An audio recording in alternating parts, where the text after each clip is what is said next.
Have you received a white stone with a new name written?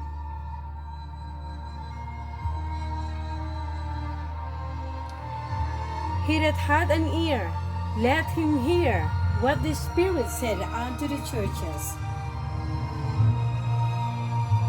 To him that overcometh will I give to eat of the hidden manna, and will give him a white stone, and in the stone a new name written, which no man knoweth, saving he that receiveth it. Revelation chapter 2, verse 17. Notice that Jesus said that to the overcomers. He will give him a white stone, and in the stone a new name written, which no man knoweth, saving he that receiveth. A white stone was given to the overcomers, and it is something that is associated with showing a token of approval from the highest authority, Jesus. In the ancient world of the day, the giving of a white stone was known as a token of favor, prosperity, or success. In almost every major culture, the giving of a white stone to the accused was often the way that a judge or ruler would show that an accused was not guilty. Now, in this token of approval, Jesus said there would be a new name written, which also, like the hidden manna, would be hidden from the knowledge of most, but known to those who receive it. This stone represents the special favor God has upon His true people, especially when they have been falsely accused, like Antipas was my faithful martyr, who was laid among you, where Satan dwelleth. See Revelation chapter 2, verse 13. Those who truly have received Him and love and obey Him are His, and the witness of this acceptance is known by them, but not by false hypocrites. For as many as are led by the Spirit of God, they are the sons of God. For ye have not received the spirit of bondage again to fear, but you have received the spirit of adoption, whereby we cry, Abba, Father. The Spirit itself beareth witness with our spirit that we are the children of God. And if children, then heirs of God, and joint heirs with Christ. If so be that we suffer with Him, that we may be also glorified together. Romans chapter 8, verses 14 through 17. The true saints may suffer for being true and faithful, but they shall have the blessings of a new name, witness in their soul to comfort and keep them. A new family name, because they have been adopted. And also the true believers collectively are married to Christ. And in that adoption and marriage, they also take on the true family name of the family of God. For Zion's sake will I not hold my peace, and for Jerusalem's sake I will not rest, until the righteousness thereof go forth as brightness, and the salvation thereof as a lamp that burneth. And the Gentiles shall see the righteousness, and all kings the glory, and thou shalt be called by a new name, which the mouth of the Lord shall name. Thou shalt also be a crown of glory in the hand of the Lord, and a royal diadem in the hand of thy God.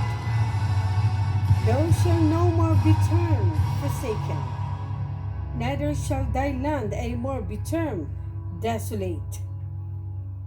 But thou shalt be called Hephzibah, and thy land Beulah. For the Lord delighted in thee, and thy land shall be married. For as a young man marrieth a virgin, so shall thy sons marry thee. And as the bridegroom rejoiceth over the bride, so shall thy God rejoice over thee. Isaiah chapter 62, verses 1 through 5. In the Old Testament, the names of the children of Israel, the 12 tribes of Israel, these describing the chosen family, were engraven on stones. And thou shalt take 2 onyx stones and grave on them the name of the children of Israel. Exodus chapter 28, verse 9. This was done as a memorial regarding the children of Israel, so that the true people of God, represented by these stones, would be worn by the high priest as a memorial before the Lord. The true worshippers in their heart would also continue to bear a memorial of the true people of God before other true worshippers and before the Lord, that a remembrance of true worship in the heart would not be forgotten. See Exodus chapter 28, verse 12.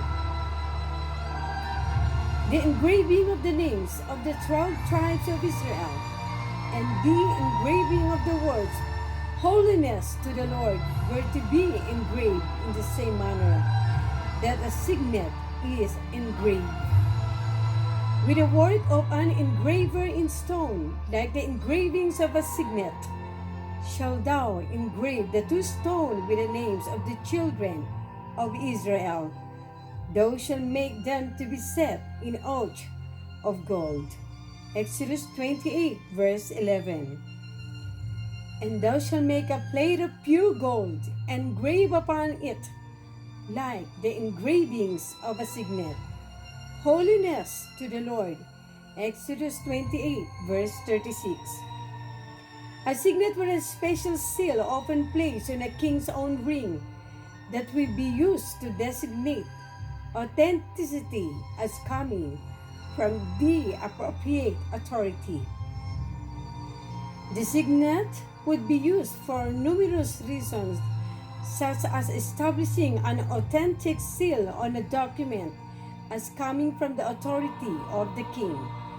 So the special name on the white stone will be from King Jesus and carry the highest approval and authority of authenticity to those who will receive it. Also in the Old Testament, Elijah would show the people of God who were under the influence of the idolatrous queen Jezebel how to worship by building an altar with stone, representing the whole family of God as one altar in worship to the true God.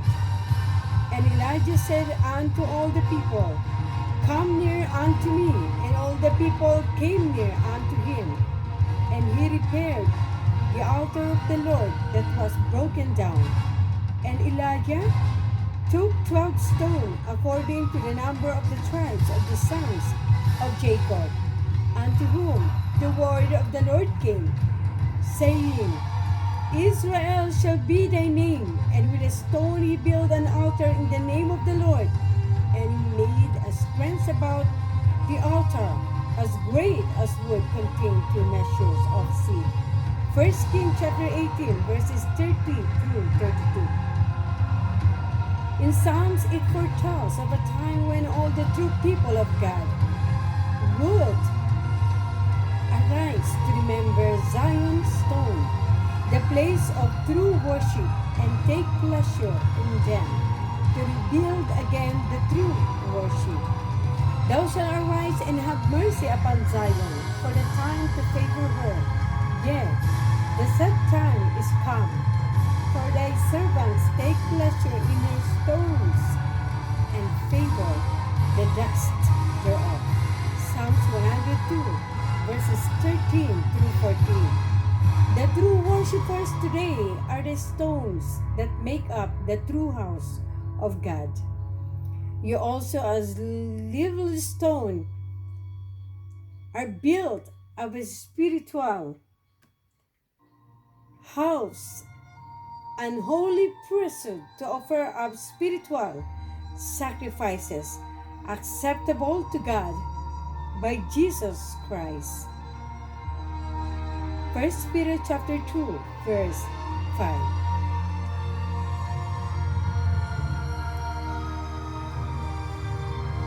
Note, where this message to Pergamos is really the full context of the Revelation message.